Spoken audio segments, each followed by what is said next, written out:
Failure is a fact of life. You fail, I fail, we all fail. It's how we handle it that is most important. That is the topic of conversation today on Construction Genius with my guest, Erin Thorpe. She's back on the show because Erin has insights that will help you to run your company more effectively. Specifically, you're the leader of your construction company.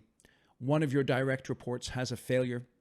Whether that failure is because of technical skill, because of relational issues, because of personal issues, you have to know how to navigate those failures effectively. And that's what this discussion is all about. Enjoy my conversation with Erin. Take notes. It'll help you to run your company much more effectively. Thank you for listening to Construction Genius today. This is Eric Anderton, and you're listening to Construction Genius, a leadership masterclass. Thomas Edison said that genius is 1% inspiration and 99% perspiration. If you're a construction leader, you know all about the perspiration, and this show is all about the 1% inspiration that you can add to your hard work to help you to improve your leadership.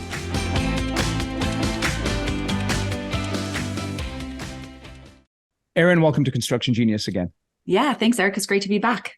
Yes. I'd like to discuss today the issue of failure from the perspective of someone who is leading a construction company. They have a variety of people reporting to them.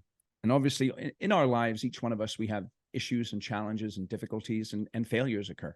And I'd like to dive into how a leader should handle failures in their company, the failure of the people who report to them in terms of their performance and just in terms of their character and their behavior. Yes. So first, I'd like to ask you a question. What is the biggest mistake that leaders make when they're handling or dealing with people in their organization who have failed in some way? I mean, I talk a lot about empathy, and I think one of the biggest mistakes is that we don't lead with empathy when someone has failed. We don't take a pause and try to understand what this might be like from that person's perspective. I genuinely believe, and it has been my experience, very few people that I have come across in my career and in my now consulting business set out to fail or set out to harm the company.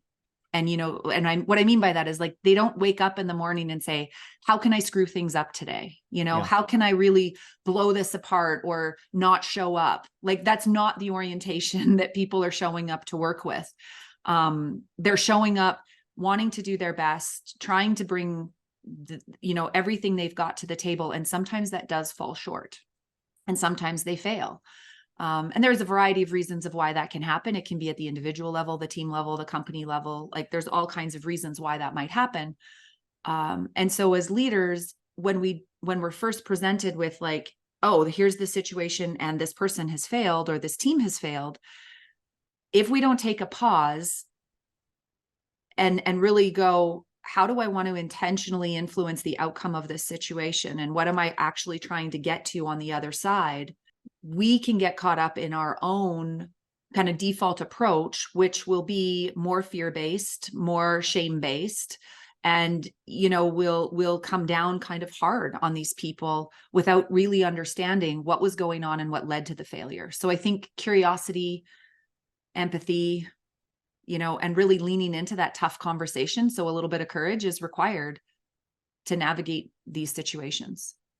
Okay, so you use the word empathy, and just so that we're clear, give me your definition of empathy. Yeah, I think it's acknowledging and understanding someone else's thoughts, feelings, and behaviors. We don't have to agree with them. Yep. So it's not agreement. And I think that's where a lot of leaders get caught up is they think if I engage in this conversation to understand your perspective, that I have to agree with it. And then when I don't agree with it, we start the battle, right? Between like the right and wrong. And I think the first part of this whole situation, if we're dealing with a failure of any kind, is let's try to get in and understand and acknowledge what were their thoughts, what were their feelings, what was going through their head, what led them to make the decisions that they made, without making it right or wrong. It's acknowledgement and understanding. Okay. So let's assume someone's failed and you're in a place of leadership. What are some questions that you can lead with Yeah. that help you to identify the root cause of the failure Yeah. and begin to show that empathy that you're describing? So I always coach my leaders around like what and how questions, right? So it might look like, walk me through your decision-making process, right? What was going on? What were the circumstances? What were the pressures you were dealing with? How was the team showing up? How was the client, consultant, whatever the context of the issue is. You might even need to ask, like, what external factors were influencing this situation? And we were talking a little bit, before we got on the air today about, and you mentioned it even in your opening question, we're all fighting an inner battle, right? We've all got stuff going on in our lives, personally, kids, partners, finances, the world economy, our investments, our retirement, the house, all the things, right? Even just the weather, I mean, I live in a place where there were towns decimated this summer by forest fires. Like, of course, that's going to influence how people show up at work. Yeah. And so you may need to understand, what are these external factors or pressures that this person's dealing with? Again, not to make them right or wrong, but just simply to understand where was this person at? So some of those good kind of what and how questions to really start to explore the context of where they were at. How do you deal? I think one of the toughest challenges that people have in life is admitting their failures. Yes. And because we don't like to do that, either because we're proud or we're fearful, then that keeps us from, moving on from the failures or learning from them in a productive way. So let's say I'm a leader and I'm in a conversation with someone. We're talking about a particular failure that's occurred. Maybe it's on a project with a schedule issue, a client issue, a coordination issue, whatever the case may be. All of those exist. They do every day. And I'm getting a sense that someone is not being straightforward with me. How do I address that? How do I get people to open up? I think it's obviously, like, the first thing that comes to mind as you ask this question is there has to be a foundation of trust between the leader and the team member.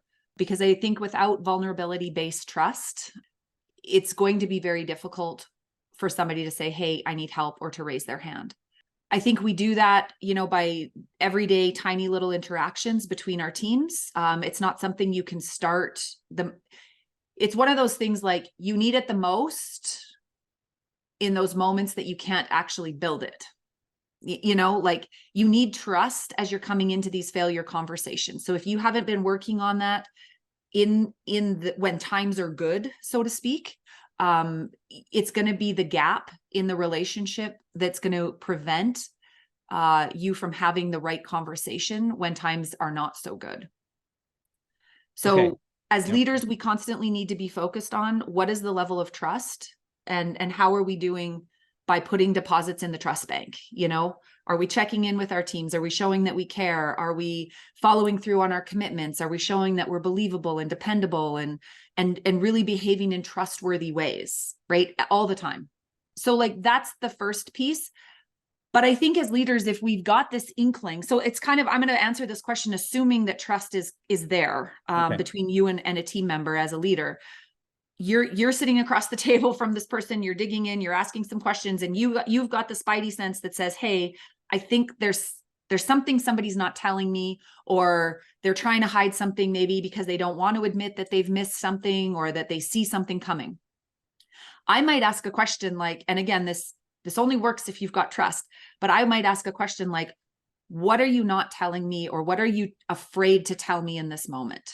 What do you see coming that keeps you up at night, right? Because I want to that's the conversation I want to have, right? And I would say, and you might have to share something personal from your own career, around a time where you saw something coming and you didn't alert somebody, and it had some negative impacts on the project or the team, just to give them context to be able to say, hey, I relate and I know where you're coming from, because this is the only way I can support you, is if we're actually talking about the thing that keeps you up at night. And I've used that exact question, like, what is keeping you up at night? Because there's usually something. What do leaders do to undermine the trust of the people who report to them?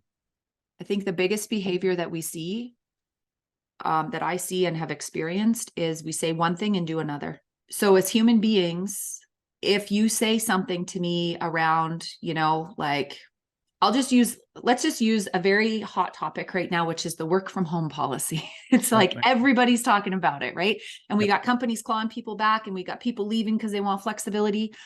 So if you as a company say, we do not have a work from home policy, everyone needs to be in the office. Yep. Okay. And if you have to take a sick day, if you've got a kid's home at sick, or if you've got a doctor's appointment, like it's a PTO or it's a sick day, right? Like this is the policy. Yeah. It's in black and white. We've signed it. We've circulated it. We've taught on it. And then as a leader, I get a kid that's homesick one day and I choose to work from home. Yeah. Right there, my team is like, what in the actual is happening here? Because you just told me that I can't do that, but now you're doing it. Right. So why do the rules not apply to you? Right. Like that's a very simple, and I deal with this all the time right now, because as executives, and one of the things that I experienced in my career, and I see, as we rise through the ranks in a company, there's more trust in our ability to deliver. So we get this unspoken amount of flexibility. We can go to a doctor's appointment. We can work from home if we need to. We can take a call from our car. No one's watching our desk going, were you there from 8:30 to 4:30 today? Yeah. But we do that of the front line, right? We time watch, we time clock. So the policy either needs to be written in a way that you incrementally gradually grant more flexibility, or we have to enforce.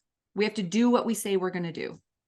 And that's just one situation, but the underlying premise is that as leaders, if we're not doing what we say we're going to do, trust is broken. Yeah, it's interesting because I think one of the sort of the hidden challenges that someone has when they get into a place of leadership is this sense that somehow gives me permission for a wider latitude of behavior that I wouldn't have if I wasn't in that role of leadership.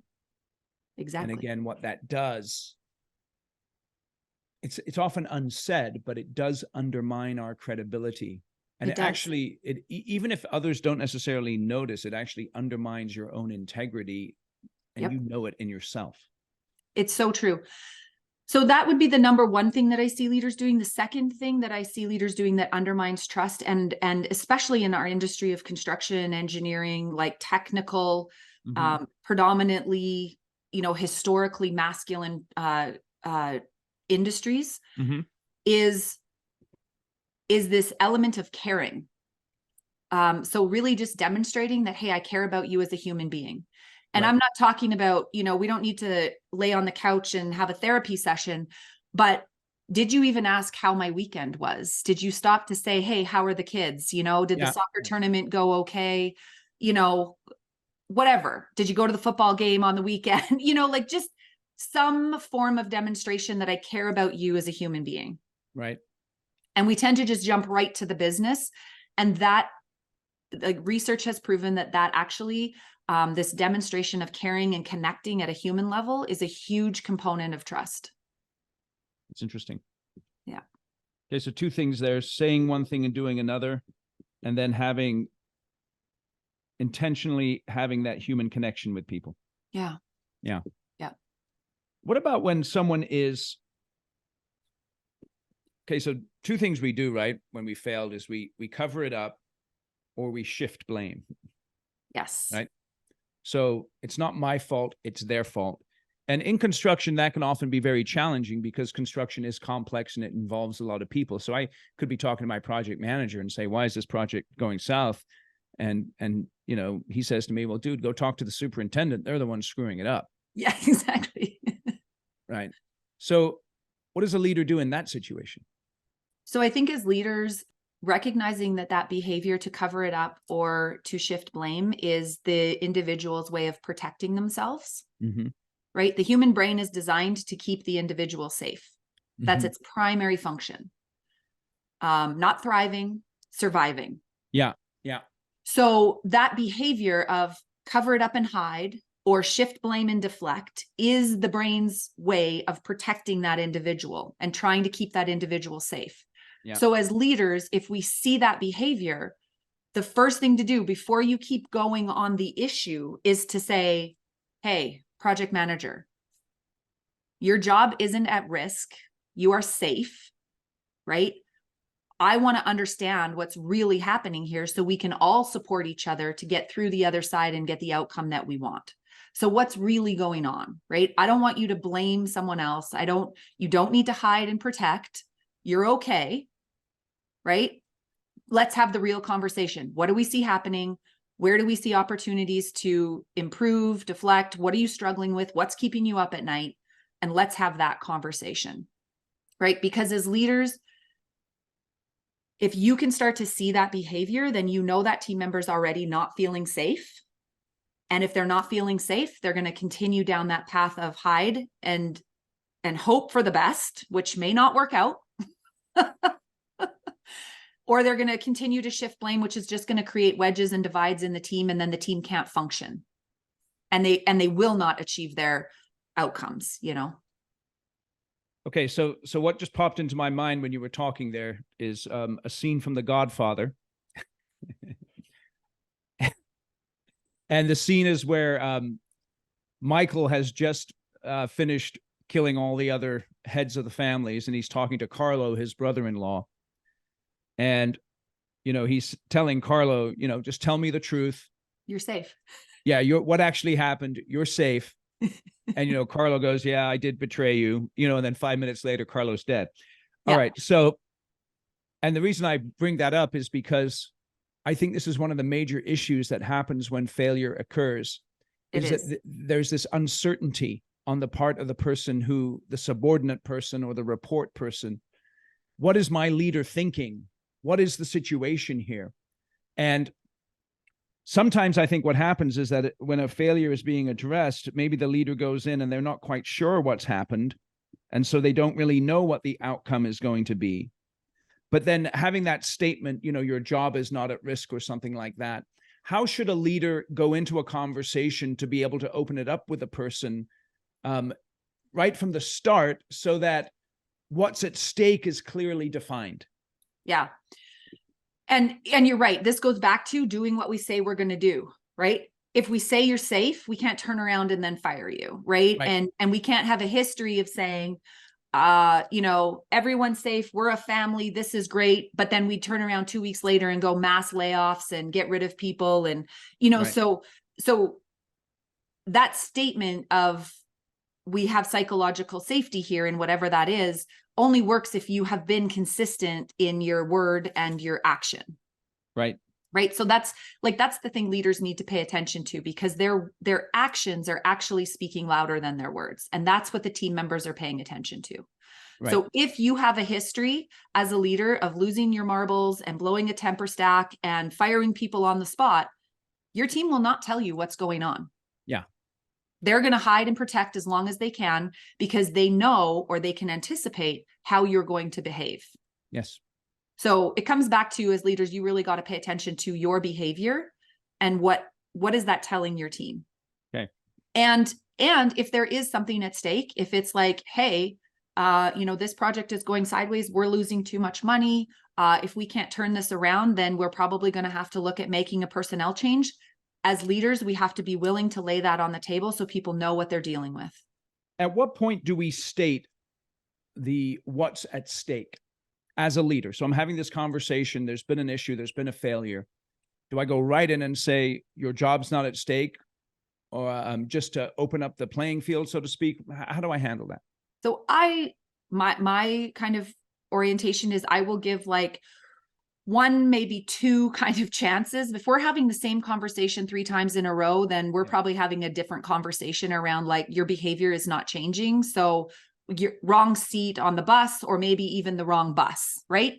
But the first conversation, I always operate from, and I encourage leaders to operate from this place of assume positive intent until you've been proven otherwise, right? So again, first offense, if you will, or first sign of failure, Tell me what's going on, right? Let's explore what's happening. Give me the whole goods so I can see where I might be able to support you. Let's figure that out. And then you're going to have some actions come out of that meeting, right? We're going to have different conversations. We're going to learn some skills, whatever that might look like. If in a few weeks or months, depending on the timeline, or days, we're seeing the same behavior from that person, we're going to have one more really frank conversation about the change that's required. And then you're either changing or you're going to be changed. And you're making that clear in the conversation. You are, right? Yeah. Right up front, because people need to know where they stand. And I think it's really okay to say, I think this is the other thing leaders need to be aware of. Are you saying that this person is bad, or are you saying their behavior isn't at the expected level, right? Because if I go into a conversation and I say, you're terrible at this job, you can't do it, that's going to be really hard for that person to get on board with the change that I need. Okay. But if I go into the conversation, do the exploring, understand the perspective, and then say, okay, I can see all the forces at play here, and your behavior, the things you say and do, is not at the expected level yet. I expect that you're calling that trade the minute there's a sign of them not showing up. I'm expecting that you're putting people on notice when they need to be put on notice. I'm expecting that you're communicating with the owner about changes, within 5 days or whatever the contractual arrangement is. These are the level of expected behaviors that I'm looking for. And here's your chance to rise, right? And then you watch. Is the behavior changing? Because people will tell you very quickly through their behavior whether they're on board with that or not. Yeah, it's really interesting. So I think of failure in terms of root causes, right? And often there's this presenting problem, yeah, or there's this apparent issue, but it's being driven by something deeper. Yes. Okay, so I would agree with that. So I think in terms of perhaps it's a positional fit or an issue of competency. Yep. Perhaps I've taken a very good project manager, promoted them to project executive, and they're comfortable building a project, but they're just not comfortable leading a team of people. Absolutely. Okay. The next one would be a team fit.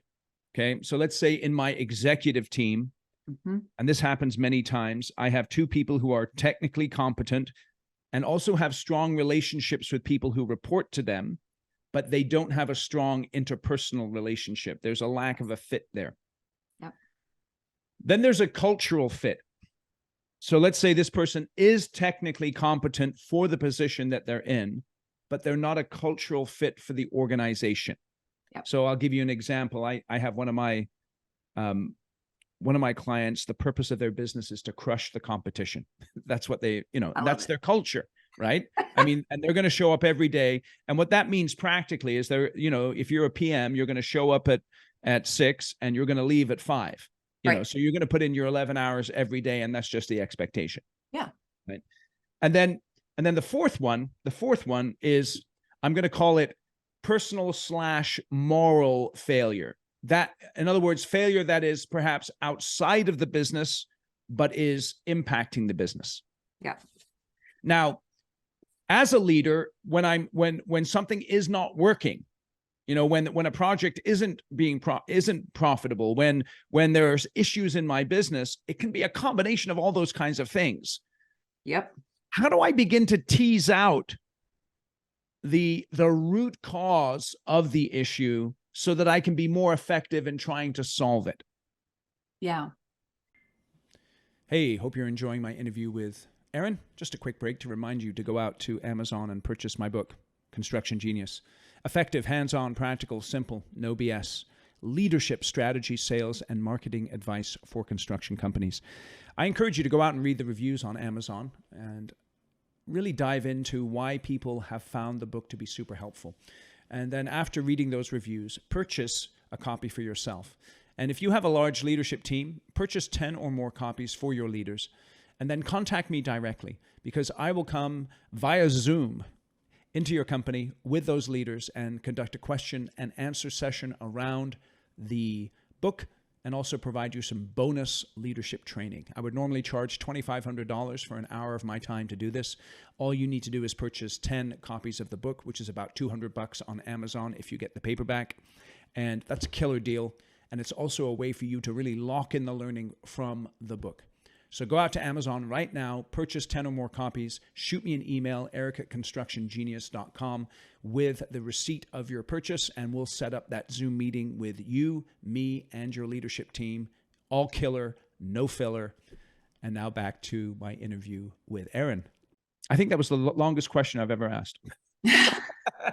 And there's a lot of parts to it. So I think we'll just kind of hit one-on-one. So I think often, I think the starting place for a leader is really to go through that checklist that you've just laid out, right? Does this person have the skills, and have we supported them in building the competencies to thrive, right? Not just survive, but to thrive in the role that we have given them. Yeah. So if we've recently promoted an individual contributor into project manager, or a project manager into project executive, very different skill set, right? And we do this all the time in our industry, where we take the best individual performer and we go, great, you're doing a good job, go lead this multi-million-dollar project and this team. And they have no interpersonal skills. They don't know how to build trust. They don't know how to have tough conversations. They don't like dealing with emotion. Their people are messy, and they put their heads down and they focus on spreadsheets and schedules, and the team falls apart, right? So checklist item number one as a leader, if I'm trying to diagnose this situation, and that's really what I would call it, is like a diagnosis. Yep. Did we support this person in developing the competencies that are required for this new job, not just relying on their old competencies, which got them to where they, which made them successful in the old job? Yeah. I think the team fit, we got to look at that.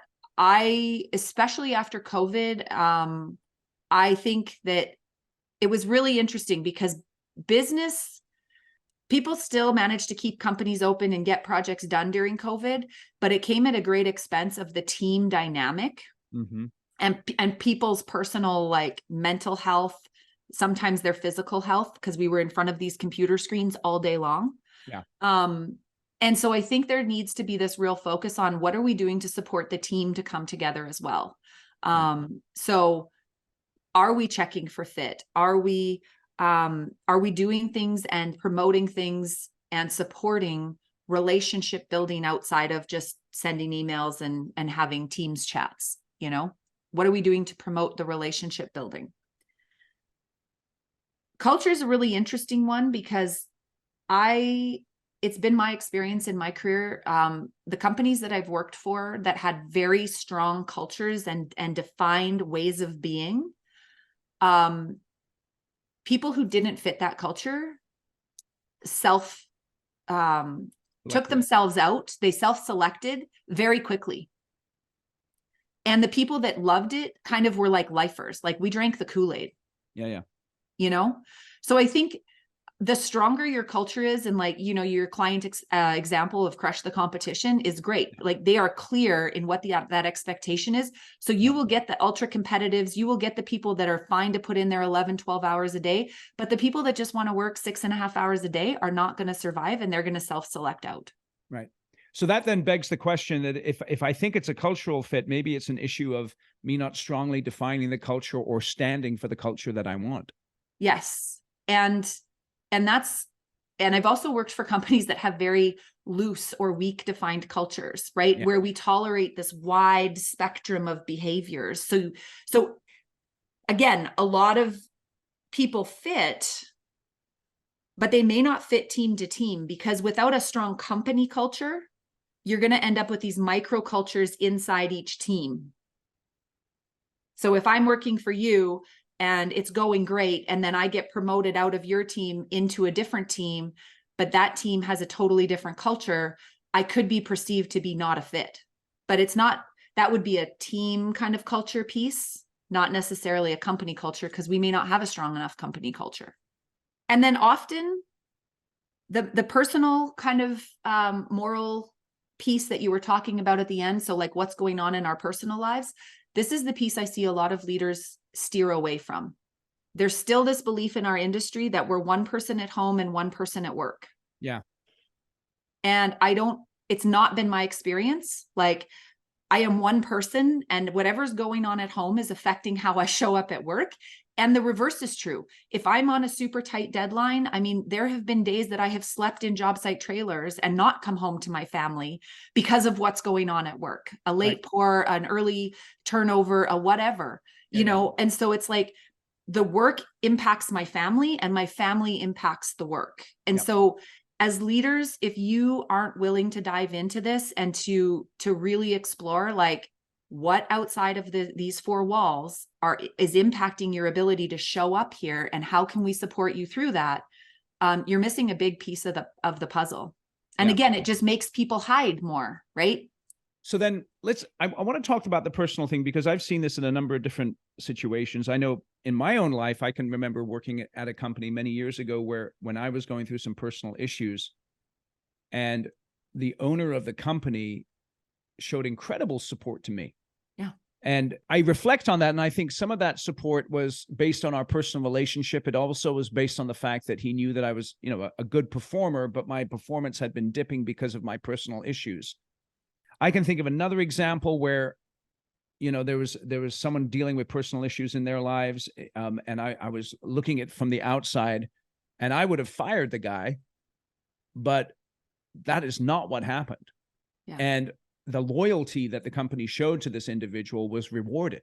And so when do I begin to draw, as an owner, right? This is one of the issues, right? So I've got, someone with personal issues, and I understand that, but when do I begin to draw the line? How do I determine when, what, hold on a second. We've tried, it's not working. It's time to move on. And again, I kind of go back to those, like the couple conversations, like we need to put at what's at stake. And I think you can have the conversation of like, help me understand what's going on in your world. And this is what we've got to do from a business perspective. So how can we marry the two? Right? What pieces are you able to tackle? Where do we need to add support? Or are you even able to engage in this right now? Sometimes people are going through such huge health crises or massive changes in personal relationships or a kid's medical diagnosis or whatever it is, an aging parent. Like there's so much stuff that we're dealing with. You may need to go part-time.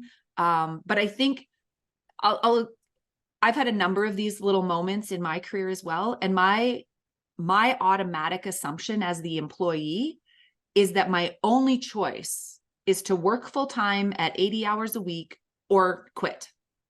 Yeah. That's interesting. Right? That's my employee perspective, is like, if I can't give it my all, then I need to quit my job. So I hang on because I've got all these demands going on. I've got kids to raise and bills to pay.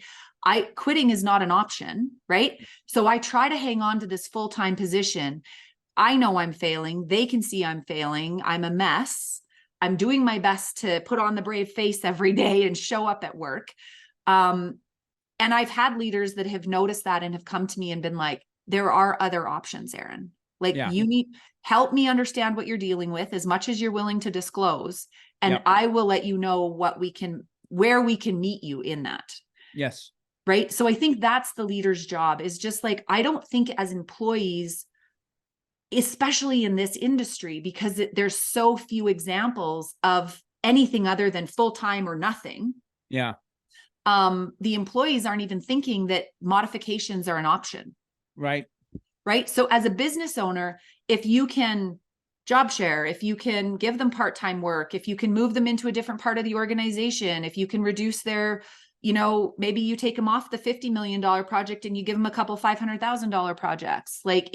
They may not even know that these options are available.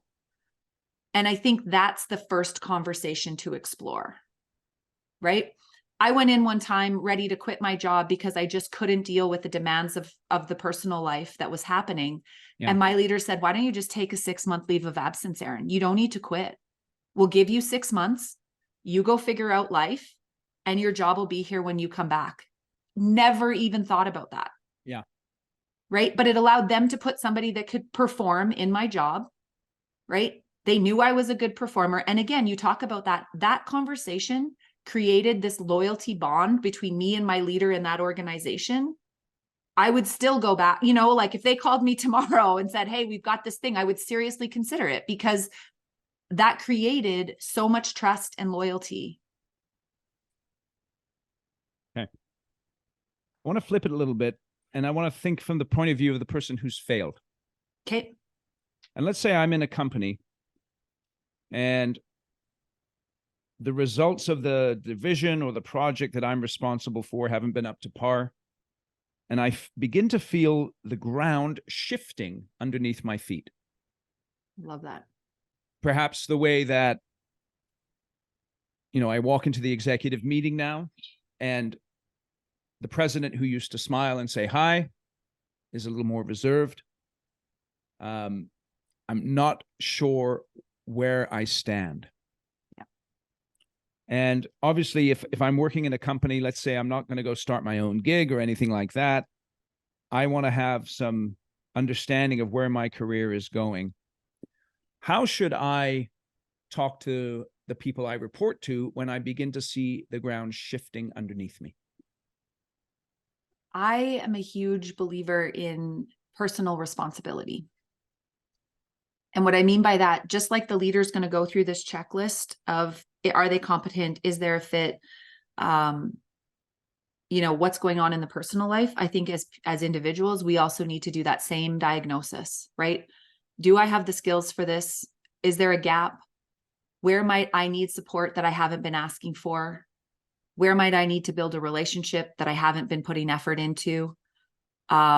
Because most of us, again, our brain is going to want to keep us surviving. It's going to shy away from the conversation that we need to have. Yeah. So if I start to feel that, because I already know I'm not delivering, I already know that. I'm trying to hide it because my brain is trying to keep me safe, right? Yep.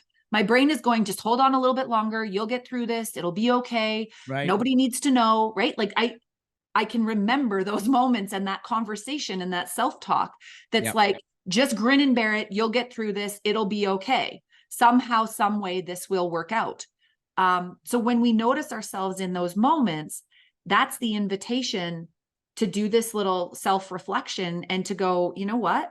I actually might need some skill building in difficult conversations, or I might need some skill building in negotiations because I'm getting walked all over in these buyout processes. I might need some executive support to come in with this one particularly difficult trade that seems to be just running roughshod over the project, And I think that's where those conversations, if you're willing to put your hand up and to sort of say, hey, I can see the writing on the wall. I'm feeling uneasy, uncertain. Here's what's going on. This is my assessment of it. What do you see? That's a trust building conversation right there. Right. Right. Yep. And now the executive doesn't have to wonder, are they going to pull it together? Are they going to fix this? Where is this going to go? Right. Now you've invited them to be a part of the solution. And now you're in it together. Yep. How do I process failure if I've never experienced it before? And what I mean by that is, let's say I've started off as a project engineer out of school, got promoted in a few years to project manager. Now I'm project executive. And then all of a sudden, either I've reached my ceiling of competency or something happens in the business and I actually experience failure. Yeah.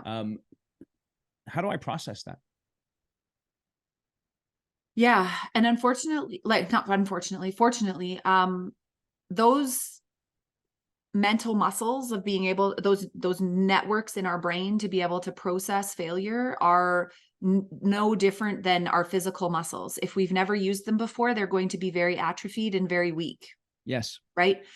Yes. And so you might need a coach, you might need some third-party support, whether that's a psychologist or a therapist or something like that. But the biggest shift from, like, the first step is in recognizing that there is an opportunity to build some capacity. Okay. Right. And so you can look at failure as like, I failed. This is the end. It's over. Yep. Fixed mindset. Yeah. Right. Or you can look at failure as like, okay, I've reached my ceiling in this arena, right? If I want to get to that next level, this is an opportunity for me to grow and build some resilience and build some muscles. Yes. Right.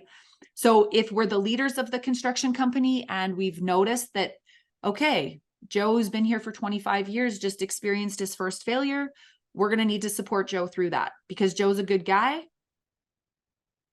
right? Just kind of reached, but he wants to keep going.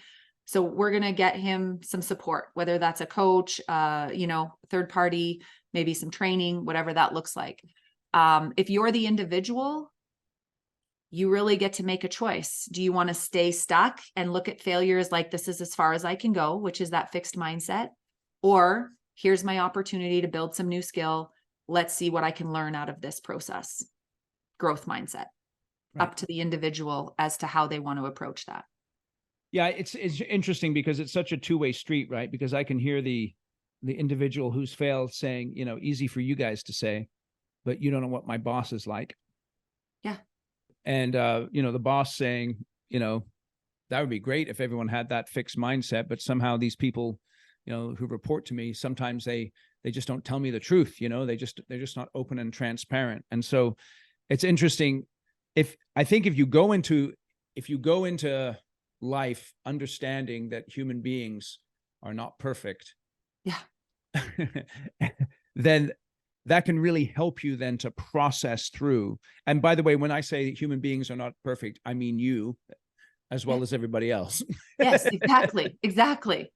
Yeah, we're all perfectly imperfect, if you will. And I've really come to understand that, like, our perfectionism is actually part of our armor to protect ourselves. Yeah. Right. And so people who haven't failed in their life often keep themselves in arenas that they know they can perform. Yeah. Right. As part of their way of keeping themselves safe. Yeah. And so, as leaders, when we're looking to promote people into new and different arenas, we need to be having this failure conversation with them. Like, failure is a part of learning. Okay, so that's interesting right there. Let's talk about that. And I think this is a really good a good capper on the conversation, because again, failure often happens when someone gets promoted. Yes. Something, maybe a new project type comes in or something like that. How do I set the stage as a leader for helping my people to deal with failure and process it in a healthy way? I mean, it's interesting to me. I go back to, raising these little children and now that are teenagers. Yep. When our kids are first learning to walk, how many times do they take 2 wobbly steps and fall and get back up? And, they don't fail 50 times and go, well, I'm just going to be one of those kids that don't walk. You know what I mean? They keep trying. Riding a bike without training wheels on it. Like, there's so much growth that happens in our children. And sometime around the time we push them out of the nest and they start to go into the workforce, I think that's when I'm starting to see this mindset shift of, now I have to have all my ducks in a row. I have to have my, poop together, so to speak. And I have to be quote unquote competent, and I'm not allowed to fail anymore because I'm supposed to be an adult. Yeah. Right. So I think it's really, hey, we're promoting you into this position. We fully expect that you will come across situations you have never faced before. Right. If you try to do them on your own, the likelihood of you failing is high. Yeah. If you come to us and say, hey, I've never done this before, what do you suggest? Here's what I'm thinking. The likelihood of failure is probably going to drop a little bit. Right. We still might have a few bumps in the road. But we fully expect that this first project in this new role or this first 6 months, you're going to have a lot of learning and growth, and there's going to be a lot of failures. Hopefully none of them are catastrophic, but each and every one of them are going to teach you something that you need to learn as part of this new role. Yeah. So you just set the expectation that we expected. They'll still, and I've had this conversation, Eric, and it's funny because people will be like, oh, no, I've got this. I totally know how to do this. Yeah, Like right. failure doesn't apply to me. I'm good. And then 3 months later, they're back in my office and they're like, oh my gosh, you were right. Like Yeah. I've never done this. That went horribly. How do I fix this? Yeah. So yeah, for the people that want to grow and want to do more and are looking to move in their careers, failure is a natural part of that. Let me just ask you this last question. Many times the failures that we see in ourselves, when we see them in others, we can either respond with sympathy or with judgmentalism. And it's interesting because, the thing that gets us the most angry about what other people do is exactly what we do. Yep. Right. Exactly. How do I become conscious of that as a leader? How do I keep that at the top of my mind when I'm working with people who are perhaps in new roles or going through challenges, so that, I'm able to show that empathy that you talked about at the beginning of the episode? Yeah. And it's exactly what you just said. It's being self-aware of our own self-judgment. So what I often have clients that I'm working with do is write a list of where they judge themselves the harshest. What bars or measures or exacting standards do they hold themselves to that if they don't measure up, they're beating themselves up on? Because those are the areas that you're going to be the harshest with in your team. Right? So for instance, one of my biggest weaknesses and an area that I don't hold myself to an exacting standard is in around like detail orientations. I will often have like a spelling mistake in a slide or, missing a period in a report, that kind of thing. I don't hold myself to that exacting standard. So when other people point it out to me, I'm like, thank God you found it. Right. I'm just like, whoo, you saved me there. Yeah. But being on time and showing up early and being prepared is an area that I hold myself to like an exacting standard. So if somebody isn't on the call 2 minutes before they're supposed to be on the call, I already think they're late. Yeah. I'm like, where in the heck are you? Why are you being disrespectful? And I got to watch that because I'm like, not everybody thinks 5 minutes early is on time. Right. Right. So it's just, again, become aware of where you judge yourself and have these exacting standards for yourself, because that's what's going to play out in your relationships. Yeah. It's really interesting. We're having a conversation here, and I think it's obviously something that you have to process through and you have to get lots of practice. You do. And it's a deep challenge, right? Because again, we're dealing with human beings, and I think the more aware you are of your own weaknesses, and the more perhaps you've been shown, grace in your own life, you can then show that to others. But that's not always guaranteed, is it? It's not. And it is exactly what you said. It's a practice. It's a practice in shifting our thought process, right? And it can start with little tiny things like, the person in front of you this morning in the coffee lineup was a bit indecisive and you got short-tempered with them. Yeah. Did I need to react in that way? Right. Yeah. Oh, okay. No, I could have chosen to do this. Take a deep breath, realize it was okay. Maybe they're dealing with something else. It's in those small little moments that we choose to do this practice of noticing our response, right? Our reaction or our response, right? Yeah. The reaction is when we're on our automatic kind of default thinking. And our response is when we actually get to choose how we want to behave in that moment. Yeah.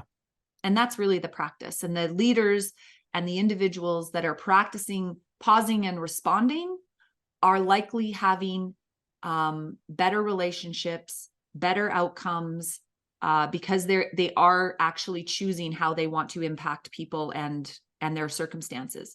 Those out there that continue to just react to situations are not able to influence in the same way. All right. So let's just summarize here. Erin, give us 1 or 2 or 3 bullet points that we can walk away with to help us to improve at working with our people as they're going through failure. I think first and foremost, it's normalizing failure, right? It's a part of the learning process. So if any part of your team or organization is going through growth, failure is going to be a part of that. And so you got to talk about it. I mean, as adults, we got to hear it 10 times, 10 different ways before it really starts to sink in. So you got to talk about it and demonstrate it and share it and show it all the time as a leader. I think you got to recognize that when people do fail, there is an emotional component that you are going to have to allow them to express. If you don't allow them to express it, it's likely going to fester and could negatively impact their ability to stay and grow. Whereas if you just allow the expression, you may not even have to do anything with it. It's going to allow it to move through them, and now they can get to the other side, right? And I think that's the thing that as leaders, we need to stop being afraid of the emotion. It doesn't mean people are broken. It doesn't mean they're incapable of performing. It means they're a human being having a human experience, because we all have emotions. Right. And their expression of that might look different than your expression, but it doesn't make it any less valid. Okay. Excellent. Erin, tell us more about your work, who you work with, and how people can get in touch with you. Yeah, thanks for the invitation. So I work with teams and leaders, specifically developing empathy skills, predominantly around having difficult conversations, building trust. We talked a lot about that today, and really just helping teams and individuals develop into high performance teams and self-reliant achievers. And I do that through group settings and one-on-one coaching and training. And the best place to start is probably my website. So www.erinthorpe.ca. I'm sure all this will be in the show notes as well. Or connect with me on LinkedIn. That would be an easy place too. Cool. Everything's going to be in the show notes. Erin, I really enjoyed the conversation. Thanks for joining us here again. Thanks a lot, Eric. On Construction Genius. Thank you for listening to my interview with Erin today. And I hope this will help you to be more effective at handling failure in the lives of the people who report to you, being a little more empathetic and working through those issues. Feel free to visit Erin's website to learn more about her, and feel free to share this interview with other people who you think would benefit. One last final request, by the way.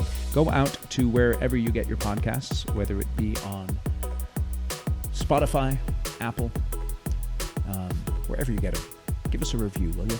A review and a rating. So if you think we've earned a 5-star review, give us that 5-star review. The reason why is because it helps us to be seen across the internet and gets more people the opportunity to listen to these killer interviews. Thank you so much for listening to Construction Genius today. We'll catch you on the next episode.